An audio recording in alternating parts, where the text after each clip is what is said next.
Falar sobre decisão do Tribunal de Justiça, que trata sobre a política de municipalização no ensino público fundamental. Um decreto do governo do estado fez alterações em 2020 e agora o tribunal suspende a mudança. Nayana Bricá com as informações. Vamos ver.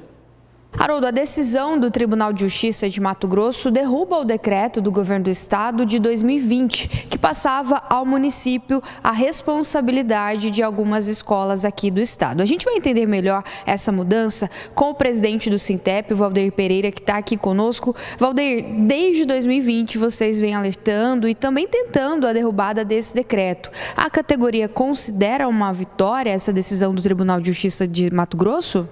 É uma vitória porque ela colabora com aquilo que já foi um posicionamento do Sintep, que desde o início apontou que era inconstitucional e arbitrário que o governo do estado de Mato Grosso vinha tentando fazer, que é entregar para os municípios os estudantes menores, que são os estudantes do 5º ao 6º ano, ou seja, crianças de 6 até 10 anos, 11 anos de idade, e ficar apenas com os estudantes dos anos finais. E é claro que uma decisão dessa, nessa altura do campeonato, mesmo que tardia, tem que ser comemorado porque colabora com aquilo que sempre foi a afirmação do sindicato, que se manifestou em diversas formas, nos diversos municípios, dizendo de que qualquer organização da educação ela tem que observar o que está previsto na legislação. E nesse caso a previsão é de que os municípios atenderão à demanda da educação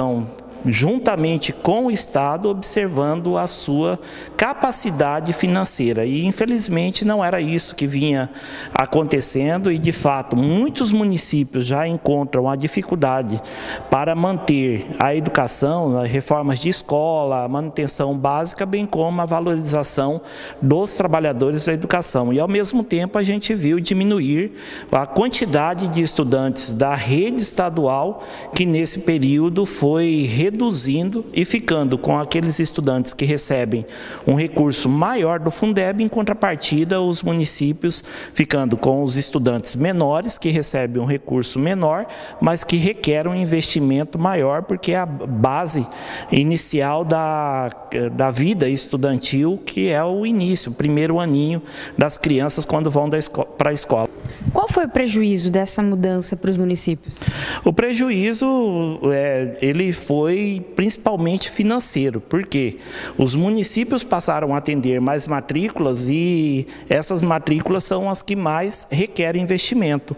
Então, por exemplo, você pega 100 estudantes, manda para o estado e fica com 100 no município, o município precisa de 4 salas de aula, 4 professores e irá receber um recurso menor. Em contrapartida, o estado, para atender esses mesmos 100 estudantes, precisará apenas de 3 professores, 3 salas de aula e receberá um recurso maior porque são os estudantes que são dos anos finais. Então, esse é um dos prejuízos. E o outro aspecto do prejuízo é o prejuízo social, que os pais tiveram uma desorganização muito grande em relação a isso. Tem municípios que não têm, independente do que a Secretaria de Educação Estadual faz com relação à educação no estado, a Secretaria do município faz também, tem municípios aí tão longínquos que não tem determinado professor. Ah, não tem um professor, o professor falta muitas vezes, não tem um professor de química, não tem um professor de matemática, né? Não tem um professor de biologia, do ensino fundamental mesmo, sabe? E disciplinas importantes na formação do aluno, né? Se o governo do estado, aí vai a dica, tivesse, para poder valorizar, fizesse uma competição, né, entre os professores do ensino fundamental, da rede estadual de ensino, sabe, para poder valorizá-los, né, e destacar o melhor professor de matemática, o melhor professor de biologia, de química, né, e montar uma sala de aula virtual para que esses professores possam, via ensino à distância, suprir essa necessidade desta disciplina em determinado município, seria excepcional. Imagine você, lá em uma cidadezinha bem longínqua, na divisa com o Pará, não tem um professor de matemática, onde é que ele vai assistir aula? Vai assistir aula à distância, entendeu, Gersim? Com esse professor, que é o melhor professor de matemática do estado de Mato Grosso.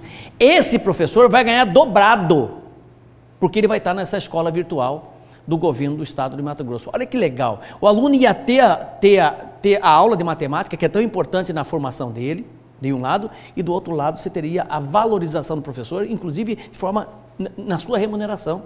Seria algo espetacular. Uma escola virtual do governo seria muito interessante. É uma ideia que pode ser trabalhada, pode ser lapidada, sem dúvida alguma, que eu acho que poderia suprir uma necessidade enorme, né, de alguns municípios com relação a disciplinas e professores.